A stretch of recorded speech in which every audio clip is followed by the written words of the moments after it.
कुछ समय पहले की बात है, मेरे ऐप पर मुझे एक मैसेज आता है। उस मैसेज में इस सवाल का स्क्रीनशॉट रहा था और बाय द वे ये डायग्राम उसमें दिया था। स्टूडेंट मुझसे कहता है कि सर ये सवाल हमें असाइनमेंट में दिया गया है और बहुत लोगों को दिक्कत आ रही है इस सवाल को बनाने में।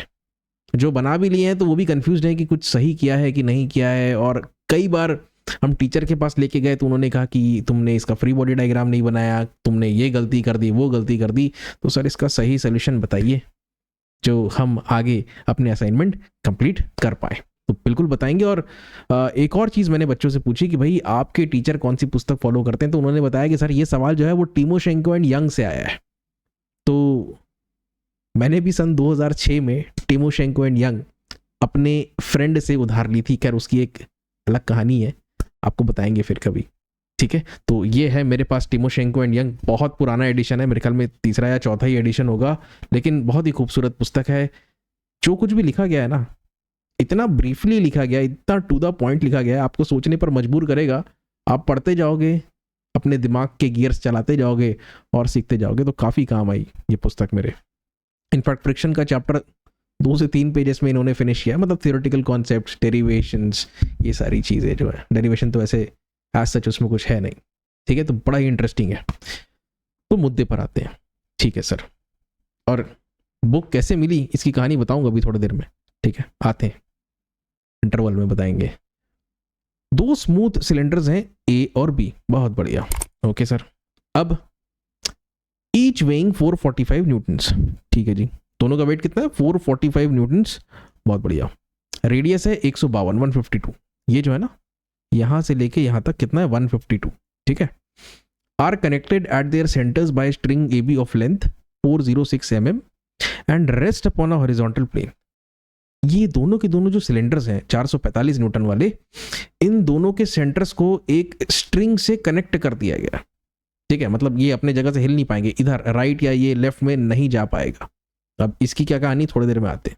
ये स्ट्रिंग है, तो स्ट्रिंग में क्या आएगा? तनाव आएगा, टेंशन आएगा, और वो टेंशन अपने आप में एक फोर्स है। और वो पूछेगा कि भाई टेंशन निकाल के बताओ, तो हम करेंगे उसको भी।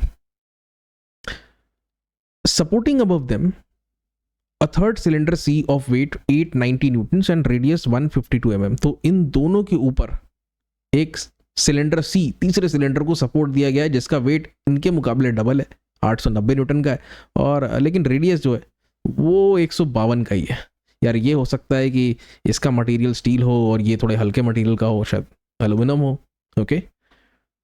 Determine the force in the string, तो ये जो स्ट्रिंग है इसमें कितना तनाव उत्पन्न होगा इसे ज्ञात कीजिए, ये पूछा गया है आपसे। And the pressure on the floor at the point of contact 1 and 2। तो पॉइंट ऑफ कांटेक्ट 1 and 2 मैं आपको दिखा देता हूँ। ये देखिए, आपको बताना है कि भाई सिलेंडर ए और सिलेंडर बी यहाँ नीचे कितना फोर्स लगा रहे हैं, ठीक है।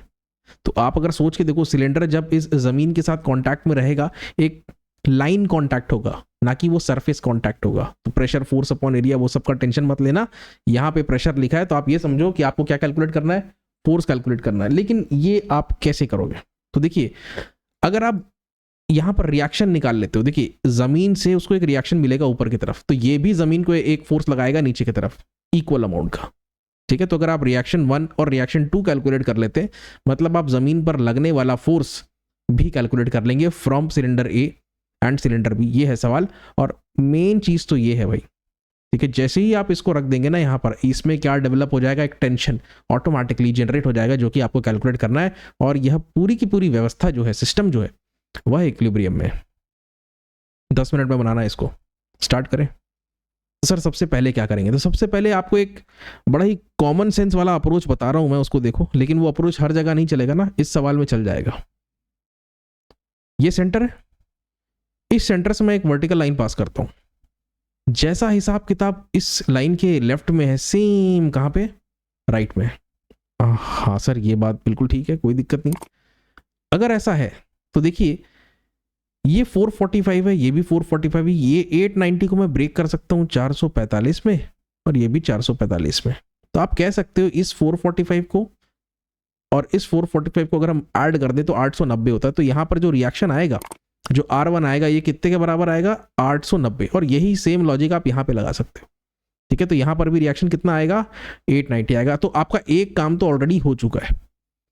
लेकिन दिक्कत ये आती है कि इस सवाल में तो लग गया, लेकिन अगर इसको मैं चेंज कर दूं तो इसको 445 की जगह 545 कर दूं या कुछ और कोई रैंडम वैल्यू कर दूं तो ये नहीं है, तो फिर यहाँ पर ऐसी लॉजिक आप नहीं लगा पाएंगे।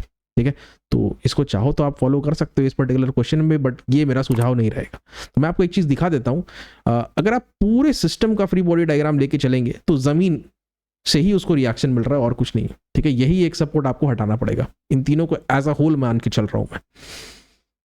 Summation of all the forces in the Y direction आप लगा लीजिए, ये नीचे नीचे नीचे ऊपर ऊपर एक साथ लिख दो, R1 प्लस R2 बराबर आ जाएगा 1780 न्यूटन। अब आप क्या करो कि अब आप बोल सकते हो कि भाई क्योंकि ये सिमेट्रिकल है तो हम कह सकते हैं R1 R2 सेम होंगे। ठीक है, बिल्कुल सिमेट्रिकल है। ठीक है, ये जो कह रहा है ना यहाँ पर ये क्या कहते हैं, स्ट्रिंग का लेंथ कितना है 406, तो यहाँ से यहाँ तक 203 है, यहाँ से लेके यहाँ तक 203 है। ये बात समझ में आई? ठीक है, और अगर आप ध्यान से देखोगे तो ये 152 है, ये भी 152 है। एनीवेज ये सब मैं थोड़ा डिटेल में बताऊंगा। कहने का मतलब ये है अगर सिमेट्रिकल है तो ये R1 R2 दोनों के दोनों सेम हो जाएंगे। अगर ये दोनों सेम हो जाएंगे तो यहाँ पर आप क्या करना, R2 की जगह सिर्फ क्या रख देना, R1। तो इक्वेशन फिर से आप लिख सकते हो R1 प्लस R1 बराबर 1780। सॉल्व करने पर आ जाएगा R1 बराबर 1780 बटे 2 आ जाएगा आंसर। मैं यहाँ पे लिख देता हूँ 890। तो ये यहाँ पे तो लग गया, हर जगह नहीं लगेगा लॉजिक। अब और आगे बढ़ते हैं सर। अब क्या करें, देखिए थोड़ा सा जो डेटाज हमको दिए हुए हैं मैं एक बार फिर से बता देता हूं। हमसे स्पष्ट बोला गया है कि तीनों सिलेंडर्स का जो रेडियस है वो 152 है। इन दोनों का तो वेट सेम है लेकिन इसका वेट अलग है, 445 445 890। दूसरी बात, स्ट्रिंग की लंबाई है 406 तो वो बढ़ जाएगी 203 203 में। आप चाहो तो यहां पर इस एंगल थीटा को कैलकुलेट कर सकते हो, मैं आपको करके दिखाता हूं। लेकिन क्यों कर रहे हैं सर कैलकुलेट, बताते हैं अभी। कॉस थीटा बराबर लिखो, ये हो जाएगा बेस डिवाइडेड बाय हाइपोटेन्यूज। ठीक है जी, तो 203 डिवाइडेड बाय 152 प्लस 152 सॉल्व करने पर आएगा 48.1। अब असल में होगा क्या, यहां पे आपको पॉइंट ऑफ कांटेक्ट दिख रहा है तो यहां पर रिएक्शन आएगा ए से सी की दिशा में, और वही सेम वैल्यू का रिएक्शन सी से ए की दिशा में। सेम चीज यहां पर भी लागू होगी। तो जब आप रिएक्शंस को यहां पे लगाओगे तो आपको पता भी तो होना चाहिए वो रिएक्शंस का ओरिएंटेशन क्या है, मतलब वह कितना एंगल बना रहा है, या फिर हॉरिजॉन्टल से या फिर वर्टिकल से। तभी तो आप उनको कंपोनेंट में रिजॉल्व कर पाओगे, समीकरण इक्वेशंस बना पाओगे और अननोन वैल्यू कैलकुलेट कर पाओगे। अन्यथा ये तो संभव ही नहीं है। ठीक है, हालांकि मैं इक्विलिब्रियम इक्वेशंस का ज़्यादा फैन नहीं हूँ, मुझे जहाँ पर भी मौका मिलता है मैं लैमीज थ्योरम लगा देता हूँ, कैलकुलेशन बच जाता है, काम आसान हो जाता है। समझ में आया? अब आते हैं हम फ्री बॉडी डायग्राम पर। ये देखिए मैंने अपडेट कर दिया, थीटा कितना है 48.1 लिख लो।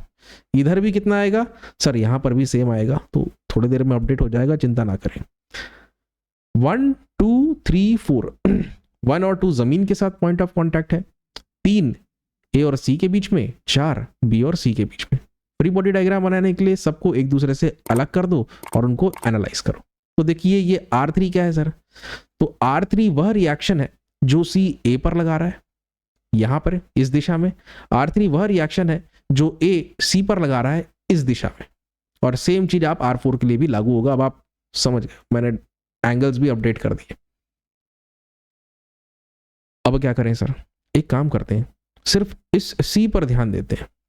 लैमीज थ्योरम लगाने के लिए हमें क्या पता होना चाहिए, एक फोर्स चाहिए, 2 अननोन रहेगा तब भी हो जाएगा काम, कोई दिक्कत नहीं। तो आप देखिए यहाँ पर एक फोर्स है और यहाँ पर 2 अननोन है, R3 और R4। तो हम क्या करेंगे, इस सिलेंडर सी पर ध्यान केंद्रित करेंगे। ठीक है, ये R3 आ रहा है 48 के एंगल पे, ये देखो दिख रहा है। वैसे ही R4 आ रहा है कितने एंगल पे, 48 के एंगल पे। तो एंगल पता होना चाहिए, तो आपका काम बड़ा आसान हो जाता है। 890 यहाँ पे लगा दो। इस सी पॉइंट को जरा आप फोकस करो, इसी पॉइंट से ये दोनों फोर्सेस भी गुजर रहे हैं, कॉनकरेंट फोर्सेस हैं, बिंदास, टेंशन मत लो। ठीक है, 3 है, संख्या कितनी है, 3 है, लैमिस लगाओ बिंदास। तो 890 लिख देते हैं सर। अब ये जो R3 है बच्चों, देखिए ये हॉरिजॉन्टल के साथ कितना बना रहा है सर, 48.1।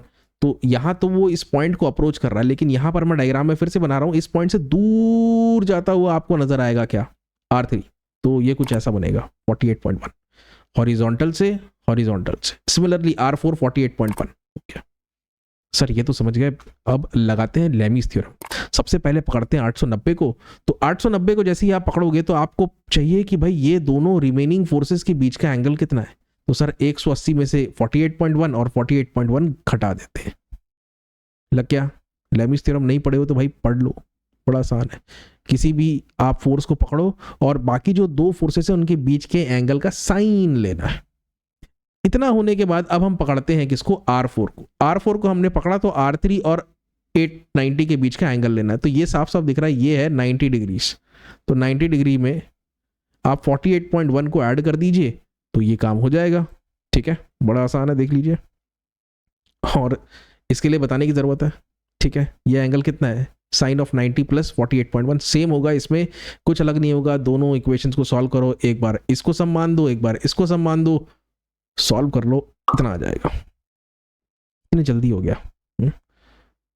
क्वेश्चन समझाया आपको 5 मिनट में, 5 मिनट में इसका सोल्यूशन भी दे दिया, आपको ये भी बता दिया कि R3 और R4 कितना होगा। ठीक, अब इतना तो समझ गए सर, लेकिन वो आप बोल रहे थे ना कि कुछ टेंशन वेंशन निकालना है। ये देखिए टेंशन, जरा आते हैं वापस से टेंशन पे, ये निकालना है। मेन तो यही है ना, सिलेंडर ए और बी जिस स्ट्रिंग से कनेक्टेड है उस स्ट्रिंग में कितना टेंशन जनरेट हो रहा है ये हमें कैलकुलेट करना है। तो एक काम करते हैं, ए का फ्री बॉडी ले लेते हैं। ये लो, आ गया है का फ्री बॉडी। देखो ध्यान से देखो, सब कुछ वैसा ही है। मैंने प्रेजेंटेशन इस प्रकार से बनाया है कि बिल्कुल सीक्वेंस में आपको हर चीजें समझ में आए। बच्चों सबसे पहली चीज, ये 445 और R1 ये एक ही, इनका लाइन ऑफ एक्शन सेम है। तो हम क्या कर सकते हैं, इसको और इसको एक सिंगल फोर्स में कन्वर्ट कर सकते हैं। कैसे? ये देखिए मैं करके दिखाता हूं। कितना? 445 माइनस R1। अब आप देखिए ये जो R3 है ये हॉरिजॉन्टल से कितना एंगल बना रहा है? सर ये 48.1 बना रहा है। ठीक है, ये लेकिन इस पॉइंट को अप्रोच कर रहा है तो इससे बाहर निकलते हुए ऐसा मैं यहां पे बनाऊंगा, लेकिन हॉरिजॉन्टल से एंगल कितना बनेगा? 48.1। तीसरी बात, ये टेंशन T हॉरिजॉन्टल है सर, बस काम हो गया। आपको कोई एक फोर्स पता है? हाँ सर ये 597 पता है सर हमें। ये पता नहीं तुम लोगों ने ध्यान दिया कि नहीं, मैंने इसको अपडेट किया था। ये R3 की वैल्यू कितनी आई? 597.87। ठीक है, तो मैं यहाँ पे उसको अपडेट कर देता हूँ, बस और कुछ नहीं। लेमिश लगाते हैं वापस से, सबसे पहले 597.87 को लिखते हैं। तो ये दोनों फोर्सेस बचते हैं T और 445 माइनस R1, दोनों के बीच का एंगल 90 डिग्री है। तो उसी का साइन लेना है आपको, मैंने डिनोमिनेटर में लिखा है। दूसरा मैं फोर्स पकड़ता हूं 445 माइनस R1। तो आपको देखिए इन दोनों फोर्सेस, ये एंगल को कंसिडर करना है। तो बच्चों यहां से लेके यहां तक हो गया 180 और ये हो गया 48.1। बहुत आसान है ये भी समझ गए सर। तीसरा जो है वो है टेंशन T। कैसे करोगे सर? 90 में से 48.1 को घटा देंगे तो ये एंगल आ जाएगा रिमेनिंग टू फोर्सेस के बीच में, और उसका साइन ले लेंगे हम। समझ में आया? ठीक है, ओके। अब एक बार इसको पकड़ो, सॉल्व करो। किसके लिए? R1 के लिए करेंगे सर। फिर आप एक काम करना, इसको पकड़ना, सॉल्व करो T के लिए। आपके दोनों आंसर आ गया। टेंशन T निकालना था, लो कैलकुलेट हो गया। R1 कितना आया? 890। ठीक है, ये तरीका हर जगह आपका लग जाएगा, बिल्कुल चिंता ना करें। मैंने शुरू में भी कैलकुलेट करके बताया था सिमेट्री से 890, और अभी मैंने कॉन्सेप्ट से बताया। ठीक है, सही क्लासिकल कॉन्सेप्ट से। अरे एक मिनट, कहाँ चले गए? ये जो पावर पॉइंट प्रेजेंटेशन की फाइल है ना, काफ़ी हैवी हो गई। इतने सारे स्लाइड्स आ गए अंदर, और अंदर क्लिप आर्ट ही क्लिप आर्ट है, तो फाइल्स हैवी हो जाती हैं यार। हम लोग अभी किसके फ्री बॉडी में थे? सी का हो चुका है मेरे ख्याल में, ए का भी काम हो चुका है। आते हैं वापस से, हाँ ये भी हो गया। अब कुछ बचा नहीं है। आप चाहो तो जैसे R1 कैलकुलेट किया ना, आप चाहो तो इस R2 को भी निकाल सकते हो। आपको बस इस सिलेंडर बी का फ्री बॉडी डायग्राम बनाना है, तो ये मैं अलग से नहीं करके बताऊंगा, सॉल्यूशन मैं आपके सामने रख देता हूँ, आप इसको देख लो, और मैं बहुत कॉन्फिडेंट हूँ कि आप समझ जाओगे।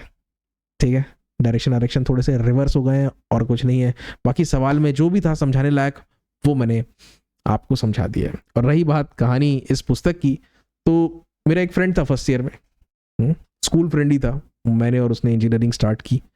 तो बेचारे के बैकलॉग इतने आ गए कि उसने इंजीनियरिंग छोड़ दिया। फर्स्ट ईयर के बाद उसने इंजीनियरिंग छोड़ दिया और अपनी किताबें उसने मुझे दे दी। तो ये किताब वहाँ से आई। ये किताब उसे भी अपने किसी सीनियर से मिली थी। ठीक है, तो बड़ी पुरानी किताब है, शायद ये 2002 या 2003 में खरीदी गई पुस्तक है। आज 2023 और चल रहा है अभी तक, 13 तारीख है आज, तेरा क्या 12 बज चुके हैं, रात 12:30 हो रहे हैं, 14 तारीख है आज। तो ये थी कहानी, ठीक है। तो बड़े बैकलॉग लगे थे। आपको क्या बताएं, कई बार क्या होता है फर्स्ट ईयर में जब हम इंजीनियरिंग करने जाते हैं ना, ये मैंने देखा है बैक्स लगते हैं। अगर आपके 6 सब्जेक्ट है तो मैंने तो ऐसा भी देखा है कि 5-5 बैकलॉग, 6-6 बैकलॉग, अच्छी कंडीशन नहीं होती है वो। हाँ, लेकिन मैंने ये भी देखा है जब स्टूडेंट्स सेकेंड ईयर में आ जाते हैं, वो अपने सेकेंड ईयर के सब्जेक्ट्स तो क्लियर करते ही हैं, लेकिन फर्स्ट ईयर के बैकलॉग भी क्लियर करते हैं। वो जुनून, वो पैशन होना चाहिए, ठीक है। अगर आपको लग रहा है इंजीनियरिंग आपके लिए नहीं है, तो पहले ईयर में समझ में आ गया ना, तो छोड़ के चले जाओ, कोई दिक्कत नहीं है, इसमें भी कोई दिक्कत नहीं। अगर आप लगता है कि आप कर लोगे, आपने फर्स्ट ईयर में ढंग से पढ़ाई नहीं की, शायद वही एक कारण रहा हो, तो बिल्कुल एकदम संकल्प बनाओ और मेहनत करते चलो, ठीक है। ये थी कहानी। ऐसी छोटी छोटी कहानी आपके साथ शेयर करते रहेंगे। Good day, thank you.